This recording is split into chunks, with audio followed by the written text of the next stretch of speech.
चलिए तो आज जो है आज हम लोग मृदा संसाधन के बारे में पढ़ेंगे। पिछले लेसन में हम लोग पढ़े थे संसाधन होता क्या है और संसाधन में जरूरी क्यों है। तो यदि आपने पिछला वीडियो नहीं देखा है तो आप जाकर देख लीजिएगा, ठीक है। और क्या है उसमें उसको भी आप लोग चेक कर लीजिएगा। जब तक उसको आप देखिएगा तब तक आपको पता नहीं चलेगा। तो चलिए आइए देखते हैं। सबसे पहले भूमि संसाधन या मृदा संसाधन। मृदा मतलब ही मिट्टी होता है, ठीक है। तो भूमि संसाधन आखिरकार जरूरी है, जरूरी नहीं बहुत ज्यादा जरूरी है, ठीक है। चलिए तो भूमि बनने में जो होता है लगभग लाखों वर्ष लग जाते हैं और इसकी जो निर्माण होती है बहुत लंबे समय के उपरांत होती है। किसकी निर्माण? भूमि के निर्माण। अब भूमि को यदि हम लोग बांटे तो भूमि को पे हम लोग काम क्या करते हैं, तो हमारा घर इसी पर, कृषि भी हम लोग इसी पर करते हैं। जो भी हमारा जो क्रियाकलाप है, आर्थिक क्रियाकलाप जो जीने के लिए जो हम लोग करते हैं वो सब किस पे करते हैं? भूमि पे ही करते हैं। मतलब भूमि हमें जरूरी है। अब एक चीज और जान लेते हैं। पिछली बार आप लोग को हम बताए होंगे भूमि का जो निम्नीकरण यदि बंटवारा यदि हम लोग करते हैं तो 4 हिस्सों में करते हैं। पूरे पृथ्वी का बंटवारा, यह हिस्सा और यह हिस्सा, मतलब 3 भाग जो है जल से घिरा हुआ है। मात्र जो एक भाग है, एक भाग पे क्या है? स्थल है। अब स्थल पे क्या क्या हो सकता है? स्थल पे पेड़ हो सकता है, पौधा हो सकता है, हम लोग हो सकते हैं, घर हो सकता है, खेती बाड़ी जो भी है या स्थल पे ही होगा, ठीक है। और जल वाला जो एरिया है इस पे हम लोग क्या कर सकते हैं? कुछ नहीं, पानी इसमें रहता है, पानी की मात्रा। अब पूरे जो महासागर में मान लीजिए इतना लगभग 75% मान सकते हैं इसको, जिसमें से 96% जो पानी है यह महासागरों में पाया जाता है। इसका एक्यूरेट जो है 96.6% कहाँ पाया जाता है? महासागरों में, जो कि पीने लायक जल नहीं होता है। कितना प्रतिशत? 96.6% जो जल है महासागरों में पाया जाता है और पीने लायक जल नहीं है। जो बच गया 2.4%, ठीक है, इसका हम लोग यूज करते हैं पीने के जल के रूप में। आइए मृदा के प्रकार के बारे में हम लोग जान लेते हैं। मृदा के प्रकार जानने से पहले हम लोग जान लें कि भूमि का जो निम्नीकरण करते हैं, भूमि बंटवारा जो करते हैं, बंटवारा हम लोग 3 वर्गों में करते हैं। पहला मैदानी भाग, दूसरा पर्वतीय भाग, ठीक है। मैदानी जो भाग है तो भूमि का जो निम्नीकरण हम लोग बंटवारा जो करते हैं वो मैदानी भाग हो गया, पर्वतीय भाग हो गया, और एक और भाग है जो पठारी रहता है, पठारी भाग, ठीक है। तो भूमि का जो हम लोग बंटवारा करते हैं वो मैदानी भाग में, पर्वतीय भाग में और पठारी भाग में करते हैं। तो मैदानी भाग जहाँ हम लोग खेती कर सकते हैं, रहते हैं, ठीक है। और रहता तो लोग पर्वतीय भाग में, पठारी भाग पे, लेकिन अधिकांश लोग हम लोग कहाँ रहते हैं? मैदानी भाग पे रहते हैं, जो समतल एरिया है। तो मैदानी भाग जो होता है वह 43% होता है, पर्वतीय जो भाग है यह 30% है, और ये जो पठारी भाग है यह 27% है, ठीक है। तो मैदानी भाग में हम लोग क्या करते हैं? इसी पर खेती बाड़ी जो भी है, हमारा गृहस्थ जीवन है जो हम लोग रहते हैं, ठीक है, खाते पीते हैं, जो भी काम करते हैं कहाँ करते हैं? मैदानी भाग में ही करते हैं। तो मैदानी भाग का जो विस्तार है क्या है? 43% ही है। और हम लोग क्या करते हैं? धीरे धीरे ये जो पर्वतीय भाग है और पठारी भाग जो भी वन वाला जो क्षेत्र है इसको हम लोग क्या करते हैं? धीरे धीरे तोड़ते जाते हैं, समाप्त करते जाते हैं, और किसमें? मैदानी भाग में ऐड करते हैं। रीजन क्या है मैदानी भाग में ऐड करने के लिए? तो ये रीजन भी जान लेते हैं। मैदानी भाग अगर जस्ट बताया, मैदानी भाग में हम लोग क्या करते हैं? खेती बाड़ी जो भी है हम लोग इसी भाग में करते हैं। तो जनसंख्या हमारा धीरे धीरे बढ़ रहा है। अभी लगभग पूरे विश्व की जो जनसंख्या है वह लगभग 7 अरब के आसपास है। कितना हो गया? विश्व का, पूरे विश्व का बात कर ले तो 7 अरब हो गया है जनसंख्या। तो जनसंख्या बढ़ेगा, ठीक है। मान लीजिए जनसंख्या हम लोग जन्म देते हैं, बढ़ा सकते हैं, ठीक है, लेकिन जो भूमि का है, भूमि तो नहीं बढ़ा सकते हैं, भूमि को तो जन्म नहीं दे सकते हैं।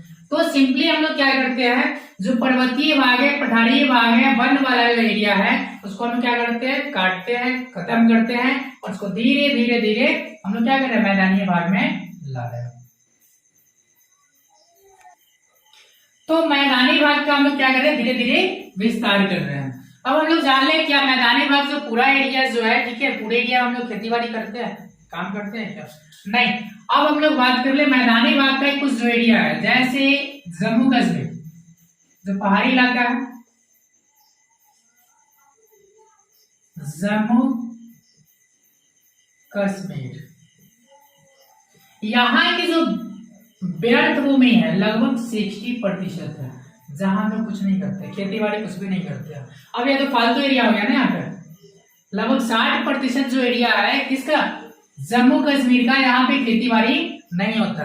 और दूसरा जो है राजस्थान, जिसके बारे में शायद हम लोग जानते हैं, जो है क्या है, थार मरुस्थल यहीं पे राजस्थान में ही है, ठीक है। थार मरुस्थल यहाँ लगभग जो है, यहाँ की भूमि होती है, भूमि है लगभग 30% यहाँ हम लोग खेती बाड़ी नहीं करते हैं, जिसको हम लोग कह सकते हैं व्यर्थ भूमि, व्यर्थ भूमि। यह जो भूमि है जम्मू कश्मीर में 60% है और राजस्थान में कितना है, 30% पाई जाती है। अब हम लोग यदि बात कर ले खेती बाड़ी जो होता है कृषि, कृषि से हम लोग भारत को राष्ट्रीय योगदान, मतलब भारत की जो आय है उसमें वृद्धि करने के लिए मतलब सहयोग जो हम लोग करते हैं मात्र 22% करते हैं। बाद बाकी जो हो गया, ठीक है, हम लोग खाने में ऐश करने में हम लोग यूज कर लेते हैं। मात्र जो कृषि क्षेत्र से योगदान करते हैं किसको, राष्ट्रीय आय को, मात्र 22% है। तो अब आइए मिट्टी के प्रकार के बारे में जान ले। मिट्टी का जो प्रकार होता है, ठीक है, मतलब भारत को चावच और जो भूमि के आधार पर हम लोग मिट्टी को बांटते हैं, वह इस टाइप से बांटते हैं। और इसमें भी है कुछ और आगे जो आप लोग को हम आगे बताएंगे। तो सबसे पहले आता है मिट्टी के प्रकार में जलोढ़ मिट्टी, दूसरा है काली मिट्टी, तीसरा है लाल मिट्टी बोल सकते हैं या पीली मिट्टी बोल सकते हैं, चौथा है लेटेराइट मिट्टी और पांचवा है रेतीली भूमि और छठा है पर्वतीय भूमि। अब आइए जलोढ़ मिट्टी क्या होता है। जलोढ़ मिट्टी क्या होता है इसके बारे में हम लोग थोड़ा देख लेते हैं। और सिंपली यहाँ लिखा हुआ है जलोढ़, ठीक है, जल के द्वारा जो बाहर कर लाई गई मिट्टी है उसे हम लोग जलोढ़ मिट्टी कहते हैं। जल के द्वारा बाहर कर लाई गई मिट्टी क्या होता है, कभी कभी पर्वत को मतलब घिसते घिसते घिसते उसको मिट्टी के रूप में आकार में वो ढाल लेती है, कौन, जलोढ़ मिट्टी। नदी क्या करती है, ढाल लेती है। तो जल के द्वारा बाहर कर लाई गई मिट्टी को हम लोग क्या करते हैं, जलोढ़ मिट्टी करते हैं। अब इसकी विशेषता क्या होता है, ऐसे मिट्टी, यहाँ जो मिट्टी जो लाया जाएगा जलोढ़ मिट्टी एक जगह से तो आएगा नहीं, ये क्या होगा, कहीं पहाड़ कहीं पठार कहीं कहीं से उठाकर मिट्टी को लेकर आएगा। तो इसकी विशेषता इस प्रकार होगी, पहली जो है मिट्टी होगी या कई प्रकार की होगी, कई प्रकार का मिश्रण होगा। कौन सी मिट्टी, जलोढ़ जो मिट्टी होगी कई प्रकार का मिश्रण होगा। दूसरा जो होगा या उपजाऊ होता है, क्या होता है, उपजाऊ मिट्टी होता है, ठीक है। और यह नमी युक्त होती है, सबसे ज्यादा जो नमी होता है इसी मिट्टी में पाया जाता है। किस मिट्टी में, जलोढ़ मिट्टी में। तो जलोढ़ जो मिट्टी है वह खेती करने के लिए, कृषि कार्य के लिए उपयुक्त है, कृषि कार्य के लिए उपयुक्त मिट्टी है। कौन सा मिट्टी, जलोढ़ मिट्टी।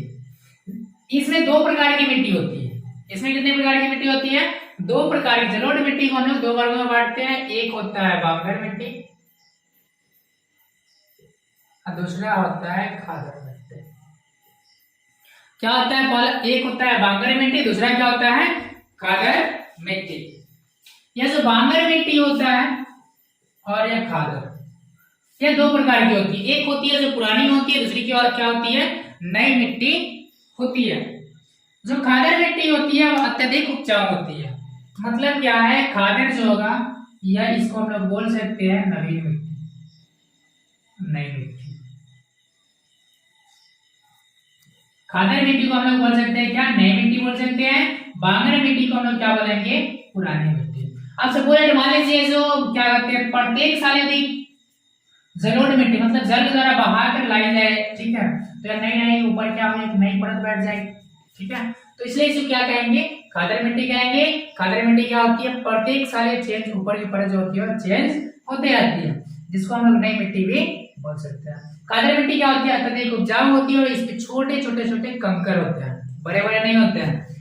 अरे जो बांगड़ मिट्टी है इसमें बड़े बड़े कंकर होते हैं, ज्यादा उपजाऊ नहीं होती, उपजाऊ होती है लेकिन ज्यादा उपजाऊ नहीं होती है, क्योंकि इसमें ह्यूमस की जो मात्रा है, ठीक है, देखा जाता है काफी कम हो जाती है। अब आप लोग के लिए क्वेश्चन उठ कर आएगा, ठीक है, सेम इसी टाइप से क्वेश्चन है आप लोग के लिए है, कहाँ की मिट्टी काफी उपजाऊ होती है?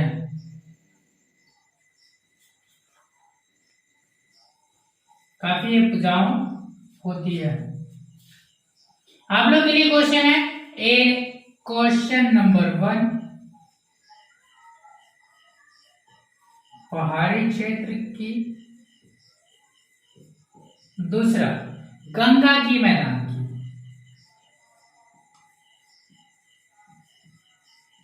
गंगा की मैदानी क्षेत्र, ठीक है। तो कहाँ की मिट्टी काफी उपजाऊ होगी, पहाड़ी क्षेत्र की होगी या गंगा की मैदानों की? ऑप्शन ए और ऑप्शन बी। आप लोग को जो इसमें सुटेबल है, जो आपको समझ में आया हो, ठीक है, उसके अनुसार आप क्या कर सकते हैं, इसको टिक कर सकते हो। इसको आप लोग क्या कीजिएगा, कमेंट में मैसेज कर दीजिएगा, ताकि हम भी यहाँ देख सके कि आप लोग इतना अभी तक सीखे हैं या नहीं सीखे हैं। चलिए, तो जलोढ़ मिट्टी के बारे में हम इतना जान गए। एक चीज और जान लेते हैं, जलोढ़ मिट्टी है, इसकी जो विस्तृत एरिया, मतलब बहुत बड़ा एरिया, किसका? जलोढ़ मिट्टी का, मतलब बहुत बड़ा जो एरिया इसका फैला हुआ है, किसका? जलोढ़ मिट्टी का। अब हम लोग बात कर ले काली मिट्टी। सबसे पहले हम लोग जान लेते हैं, जो काली मिट्टी है इसका रंग ही काला होता है। किस टाइप का होता है? काला होता है, इसलिए इसका नाम रखा गया है काली मिट्टी, ठीक है। काली मिट्टी का रंग काला रखा गया है। यह जो काली मिट्टी होती है, इसे हम लोग सबसे बेस्ट मानते हैं कपास के लिए। कपास की खेती के लिए यह सबसे बेस्ट है। कौन सी मिट्टी? काली जो मिट्टी होती है वह क्या होती है? कपास की खेती के लिए यह सबसे बेस्ट होती है, और सबसे इसमें जो है नमी काफी मात्रा में होती है। मिट्टी की काफी ज्यादा संख्या होती है, क्या होती है? काफी मात्रा में होती है नमी। और ये जो एरिया है, ये जो कहाँ पाया जाता है? दक्कन की पठार में। दक्कन का जो पहाड़ी क्षेत्र है, दक्कन का जो इलाका है, नीचे वाला प्रक्षेपी इलाका, वहां पे जो क्या पाया जाता है? काली मिट्टी सबसे अत्यधिक पाई जाती है, और ये बहुत उपजाऊ होती है। खास तौर पे क्या होती है? कपास के लिए बेस्ट होती है। तो जो काली मिट्टी होती है, या पानी के मतलब पानी के संपर्क में आने में क्या होता है? काली चिपचिपी हो जाती है, या क्या होती है? पहली बात की, या गीली हो जाती है। क्या होती है? गीली हो जाती है, और पानी जैसे मिला देने पे क्या होता है? चिपचिपा हो जाता है, जिसका यूज हम लोग क्या करते हैं? क्या अभी जो छठ पूजा आने वाला है, उसमें हम लोग क्या करते हैं? जाते हैं खेत में से माटी को निकाल के लेके आते हैं, और इसी से हमारी मम्मी दादी जो भी है, ठीक है, क्या करती है? चूल्हा बनाती है, और उसी पे ठेकुआ खजरी जो भी है, इसी मिट्टी से, जो काली मिट्टी का जो एरिया होता है, इसी से चूल्हा बनता है। इसी पर हम लोग खाना बनाकर, ठीक है, क्या करते हैं? पूजा करने के लिए खाना बनाया जाता है। और ये नहीं लाने पर हम लोग क्या करते हैं? घर से गाली भी सुनते हैं, ठीक है। तो काली मिट्टी क्या होता है? गीली होने पे चिपचिपी हो जाती है। क्या हो जाती है? चिपी हो जाती है। कौन सी मिट्टी? काली मिट्टी। और ये क्या होते हैं? काफी उपजाऊ तो होती है, गीली होने पे क्या होती है? चिपचिपी हो जाती है। जब इसको एक बार बना दिया जाता है तो ये काफी मजबूत हो जाता है, और मजबूती होने के बाद सबसे पहले जो खाना बनता था हम लोग के घर में, या किसी के भी घर में, लगभग 2014 से पहले सबके घर में गैस सिलेंडर नहीं था, ठीक है, लगभग नहीं था। 2014 के बाद धीरे धीरे सबके घर में गैस सिलेंडर आ गए। लेकिन इससे पहले जो खाना बनता था चूल्हा में ही बनता था। जो चूल्हा बनता था वो काली मिट्टी से ही बनता था। अब आ जाते हैं लाल और पीली मिट्टी की बात कर ले। अब यहाँ पूछने लायक है क्वेश्चन कि लाल और पीली मिट्टी को आप अलग अलग भी लिख सकते थे, तो सिंपली हम लोग क्या करेंगे? यहाँ अलग अलग नहीं लिख सकते हैं, क्योंकि जो पीली मिट्टी होती है वह लाल मिट्टी से ही बनता है। और कैसे बनता है आपको हम बता रहे हैं। चलिए, जो लाल मिट्टी होती है ये क्या करते हैं? कम वर्षा वाले क्षेत्र में, क्या होता है, कम वर्षा, जहां लगभग 100 सेंटीमीटर से कम वर्षा होती है, 100 सेंटीमीटर से क्या होती है, कम वर्षा होती है, वैसे वाले इलाके में लाल मिट्टी पाया जाता है। और यह अत्यधिक उपजाऊ भी नहीं होता। अब देखिए लाल मिट्टी जो है पीला मिट्टी में बदलता कैसे है। तो जब लाल मिट्टी, जब मिट्टी क्या पानी के संपर्क में जाती है, किसके संपर्क में जाती है, पानी के संपर्क में जाती है, तो क्या हो जाती है, यह पीली हो जाती है। इसको हम लोग कहते हैं पीली मिट्टी। चलो लेके आते हैं, घर को निपना है। तो पहले हम लोग घर को क्या करते हैं, निपते थे, मतलब पानी और मिट्टी लगाकर, और पीली मिट्टी से साफ करते थे। क्यों करते थे, ताकि इसके अंदर जो भी है क्या करते हैं, जो क्या हो जाए, साफ हो जाए और मर जाए। अब देखिए लाल मिट्टी होता है क्यों,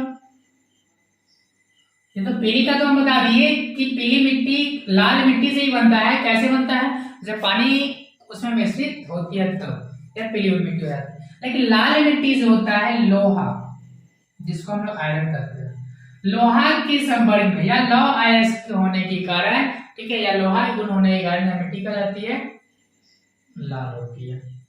एक चीज और जान ले, जो हम लोग खेती बाड़ी करते हैं, ठीक है, उसकी जो मिट्टी होनी चाहिए, कितनी होनी चाहिए, उसकी पीएच मान 7 होनी चाहिए। क्या होनी चाहिए, 7 होनी चाहिए। ऐसा तो गलत है, क्या 7 होनी चाहिए। यदि पीएच मान यदि 7 है तो मिट्टी उपजाऊ होगा, यदि पीएच मान यदि 7 से कम है या ज्यादा है तो उपजाऊ नहीं होगा। तो इसके लिए हमें क्या करना होगा, सिंपली जो कृषि विभाग है उसको उन्हें बुलाकर एप्लीकेशन देकर जो भी है हम लोग कंप्लेंट करेंगे कि आइए मेरे यहाँ का जो मिट्टी है उसका जांच पड़ताल कीजिए। यदि यह 7 से कम है तब भी नुकसान है, ज्यादा है तब भी नुकसान है, मतलब 7 होना चाहिए तब ये उपजाऊ होगा, नहीं तो नहीं होगा। तो हमें क्या बताएं, लाल जो मिट्टी होती है किसी कारण होती है, लौह अयस्क के गुण होने के कारण ये लाल होती है। लाल मिट्टी में यदि पानी की मात्रा यदि मिला दी जाए वो क्या हो जाती है, पीली हो जाती है। और ये कहाँ पाई जाती है, कम वर्षा वाले, कितने कम वर्षा वाले, जहाँ 100 सेंटीमीटर से कम वर्षा होती है वैसे जगह में लाल मिट्टी पाई जाती है। अब अगले दिन हम लोग पढ़ेंगे लेटेराइट मिट्टी, रेतीली मिट्टी और पर्वतीय क्षेत्र की मिट्टी। इससे पहले हम लोग जान ले दूसरा चीज, ये जो 3 चीज है हम लोग दूसरे वीडियो में पढ़ेंगे। और अभी जो हम लोग देखेंगे भौतिक गुणों के आधार पर हम लोग मिट्टी को 3 वर्गों में बांटते हैं, 1, 2 और 3। भौतिक गुणों के आधार पर मिट्टी को 3 वर्गों में बांटते हैं। पहला जो है बलुई मिट्टी,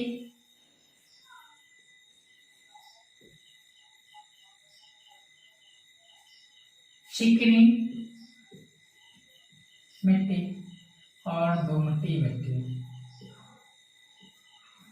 चलिए सबके बारे में हम लोग जान लेते हैं, बलुई मिट्टी, चिकनी मिट्टी और दोमटी मिट्टी। अब बलुई मिट्टी जो होता है यह क्या होता है, कहाँ पाया जाता है, तो बलुई मिट्टी जो होता है नदी के जो साइड वाला जो इलाका है वहां पे यह पाया जाता है। कौन सी मिट्टी, बलुई मिट्टी, जिसमें जो मिट्टी की मात्रा कम, मिट्टी की मात्रा बहुत कम और बालू की मात्रा क्या होती है, काफी अधिक होती है।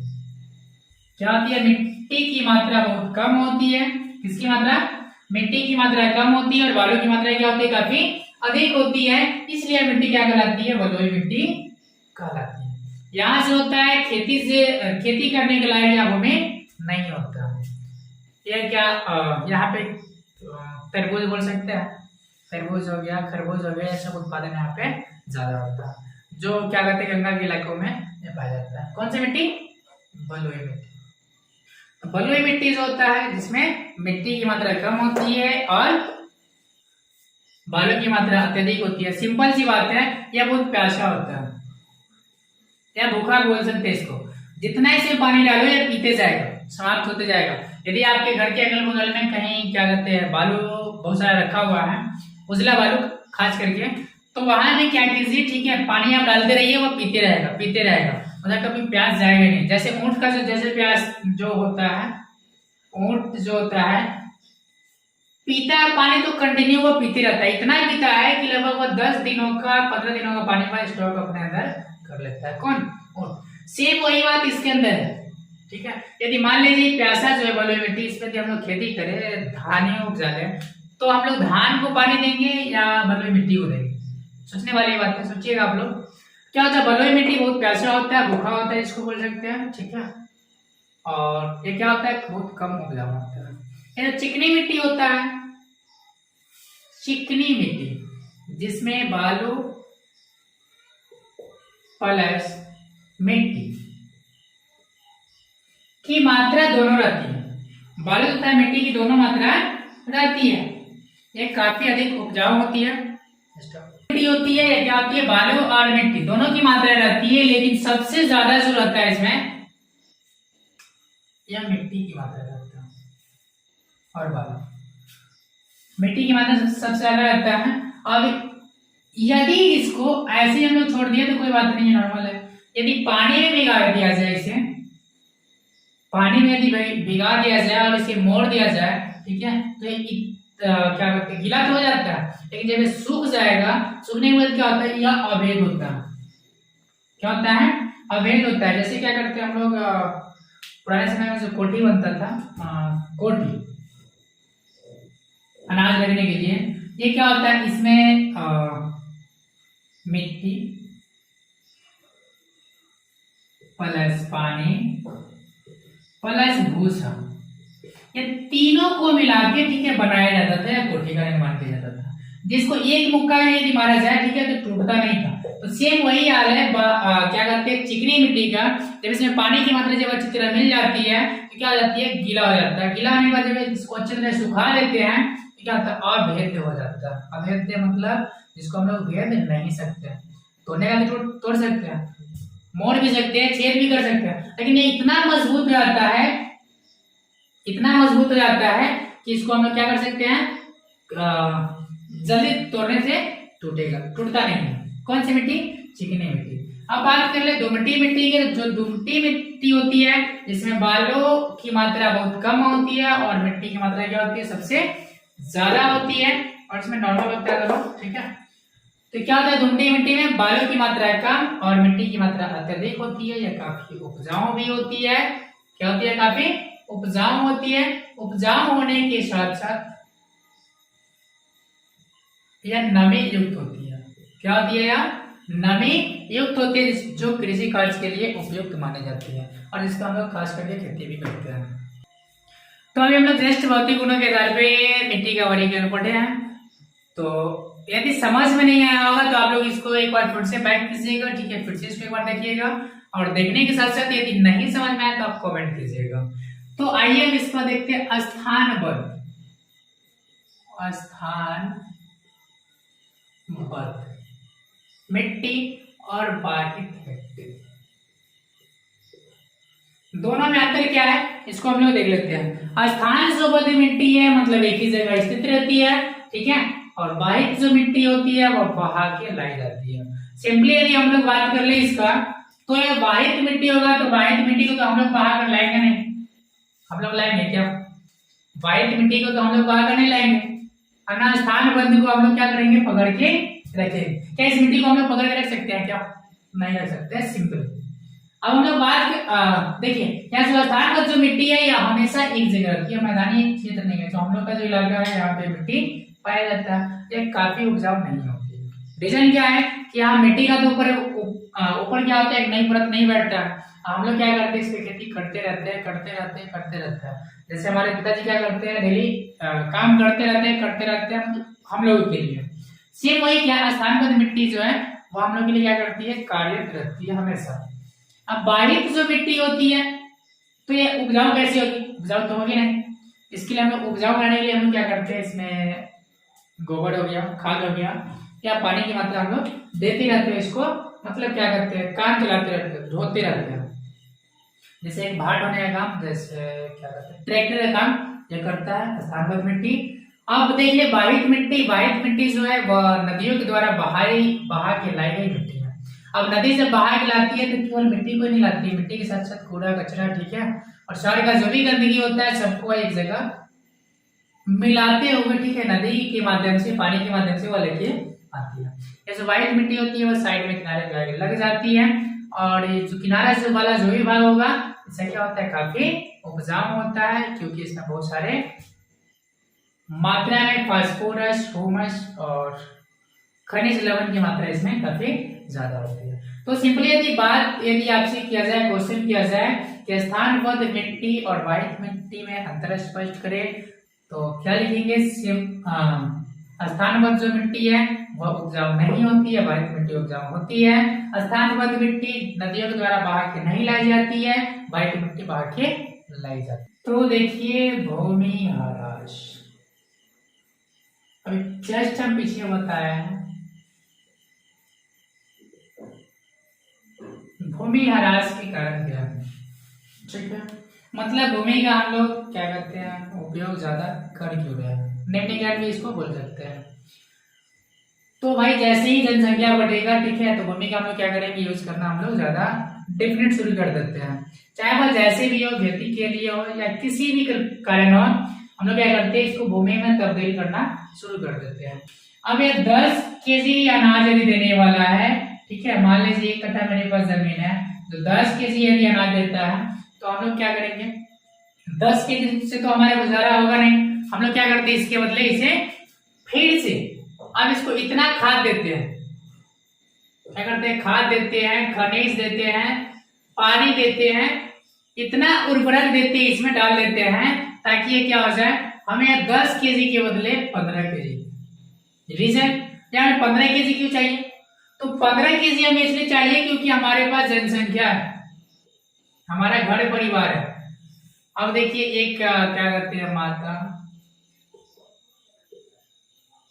पिता, एक माता पिता हो गए, दादा दादी हो गए, ठीक है, उसके बाद पत्नी भी होगा, उसके बाद बेटा भी होगा। अब इतना चीज तो चलाने के लिए हमारे पास कितना है, मात्र 1 कट्ठा जगह है, क्या 10 केजी में हो पाएगा, तो नहीं हो पाएगा। तो इसलिए हम लोग क्या करते हैं, इसमें खाद बीज क्या करते हैं, जो संकर किस्म का जो बीज होता है, इसका हम लोग उपयोग इस पे ज्यादा करते हैं।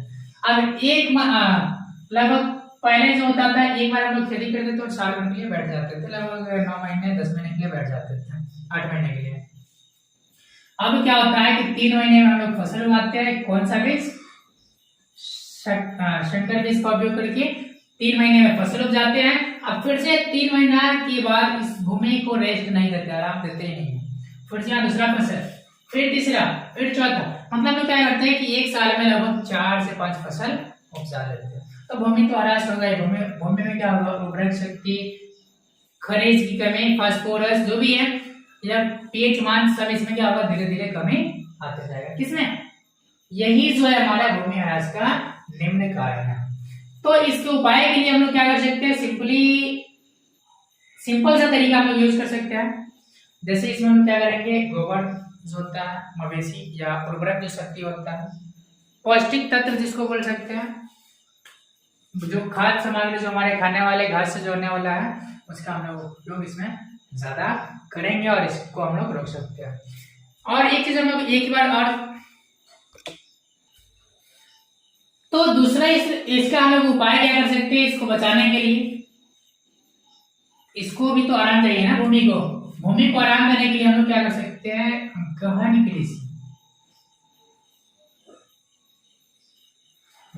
कृषि तरीका को हम लोग अपनाएंगे, जिससे हमारा क्या होगा, समय भी बचेगा, समय का तो बचत होगा ही। जैसे गहन कृषि में क्या करेंगे, आप मान लीजिए हमारे पास एक मतलब छोटा सा भूमि का टुकड़ा है, जिसमें आलू एक साथ, प्लस गोभी, प्लस में साग,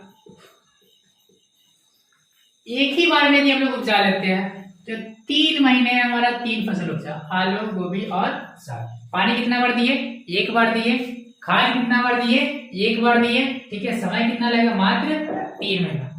3 महीने में हम लोग क्या किए, आलू, गोभी और साग तीनों को उपजा लिए। और क्या कर सकते हैं, 3 महीने के लिए खेत को रेस्ट दे देंगे, इसमें खाद डालकर, गोबर डालकर, अगर इसको खेत को जुतवा कर उसे हम लोग छोड़ देंगे। तो ऐसे क्या होगा, इससे हमारा भूमि का ह्रास होना भी कम होगा। एक चीज और, हम लोग गहन कृषि को क्यों जाए, क्वेश्चन ये दिया है कि हम लोग गहन कृषि की ओर आकर्षित क्यों हो रहे हैं, रीजन क्या है, तो रीजन हमें ज्यादा पैदावार चाहिए, क्योंकि हमारी जरूरत क्या है, बढ़ती जा रही है दिन पे दिन। हमारे सबसे पहले जो हम लोग बच्चे थे, मान लीजिए बच्चे थे सपोज है, तो हमारे पिताजी 5 रुपया देते थे, 5 रुपया हम लोग खुश होते थे। उसके बाद क्या मिला, 5 से नहीं, अब हमको 10 दीजिए, 10, 10 के बाद क्या हुआ 15, 15 के बाद 100। अभी हमको कितना चाहिए 500 चाहिए, 500 दीजिएगा तो मिला जाएंगे, नहीं तो नहीं रहेंगे। दिन ब दिन क्या होता है हमारा डिमांड बढ़ते जाता है, ठीक है। तो 5 से शुरू हुआ है, आया कितना पे 500 पे आया, ठीक है। दिन ब दिन हमारा क्या होता है डिमांड बढ़ते जाता है, सिर्फ बच्चों का। लेकिन यदि वाइफ का यदि बात कर ले तो कम से कम 1000 से शुरू करती है, जाती कहाँ पे है लगभग 10,000 पे। तो 1000 रुपया दीजिए, हमको शॉपिंग करना है, 1000 से शुरू हुआ, अभी कहाँ पे 10,000। 10,000 में मॉल, ठीक है, सिनेमा जहां भी हो, ठीक है, वो 10,000 में लगभग 1 से 1.5 महीने में खत्म कर देंगे। तो बच्चे में क्या है खपत कम है, मतलब क्या करते हैं सबका क्या है, सबका धीरे धीरे विकास होता है। हमारा विकास हो रहा है तो क्या होगा बच्चों का विकास होगा, बच्चों के साथ साथ क्या होगा सबका विकास धीरे धीरे होता है। तो आगे हम लोग क्या कर सकते हैं, सबका विकास हो रहा है तो हमारा भी तो विकास होना चाहिए, मतलब कृषि का भी विकास होना चाहिए। तो कृषि के विकास के लिए हम लोग क्या करते हैं गहन कृषि करते हैं। तो गहन कृषि में क्या होगा समय से बचेगा, हम लोग भूमि को रेस्ट दे देंगे। दूसरा पॉइंट आता है फसल चक्रण। आप लोग को भली बात ही पता होगा चक्रण, फसल मतलब जो होता है खेती बाड़ी, और चक्रण मतलब बदल बदल। यदि हम लोग फसल को बदल बदल कर खेती करें तो क्या होगा, अब मान लीजिए गेहूं को कैल्शियम चाहिए या फास्फोरस चाहिए, तो किसी एक ऊर्जा का तो बचत होगा ना यहाँ पे। तो फसल चक्रण में क्या होगा, जब हम लोग बदल बदल कर खेती करेंगे तो क्या होगा, फसल चक्रण से हमारा अभिप्राय क्या, खेतों में बदल बदल कर खेती करना ही फसल चक्रण कहलाता है। आलू कर लिए फिर गेहूं करेंगे, गेहूं के बाद दूसरा चीज, ऐसा नहीं कि हाँ कंटिन्यू हम गेहूं ही करते रह जाए। यदि कोई बोलता है ठीक है कि गेहूं का आप उत्पादन सालों भर नहीं कर सकते हैं, गेहूं का उत्पादन आप सालों भर नहीं कर सकते, वर्ष में आप 2 बार 3 बार नहीं कर सकते, तो गलत बोलता है। हम लोग किसी भी मौसम में किसी भी परिस्थिति में ठीक है किसी भी चीज का उत्पादन कर सकते हैं। अब क्वेश्चन उठता है कि हम लोग गेहूं का जो खेती होता है ठीक है वह किस महीने में, बरसात ठंडी वाले दिनों में करते हैं। रीजन, तो गेहूं की खेती में हमें पानी की मात्रा कम देनी होती है, ठीक है। तो पानी की मात्रा कम देनी होती है तो हम लोग क्या करते हैं, गेहूं जो होता है ठंडे वाले दिन करते हैं। ठंडे वाले दिन करने से फायदा क्या है, तो उसमें हमेशा ठंडी रहती है, क्या रहती है ठंडी रहती है। और दूसरा क्वेश्चन है कि धान की खेती हम लोग वर्षा वाले ही दिन क्यों करते हैं, मतलब बरसात में क्यों करते हैं। अब देखिए धान के बिया डालने के लिए बरसात करना है, फिर उसको उखाड़ने के समय वर्षा होने मतलब पानी चाहिए, फिर उसका जब रोपते हैं तो कदवा करवाना होता है, कदवा के लिए भी पानी चाहिए। अब जब सब चीज रोप लिए तो उस फसल को फैलाने के लिए, उसका जो जड़ होता है वो फैलने के लिए भी उसको पानी देना होता है। तो इसलिए हम लोग क्या करते हैं मौसम के अनुसार खेती करते हैं। ऐसा नहीं है कि हम लोग किसी मौसम में किसी चीज का खेती नहीं कर सकते हैं, बल्कि उसमें क्या होगा ज्यादा खर्च लगेगा, इसलिए हम लोग क्या करते हैं समय पैसे और मौसम के अनुसार खेती करते रहते हैं। तो ठीक है, यहाँ तक हम लोग समाप्त कर लिए। और जो 3 वहां से जो क्वेश्चन बच गया था मिट्टी के बारे में, इसको जो हम अगले वीडियो में आप लोग को डालकर बता देंगे क्या करना है नहीं करना है।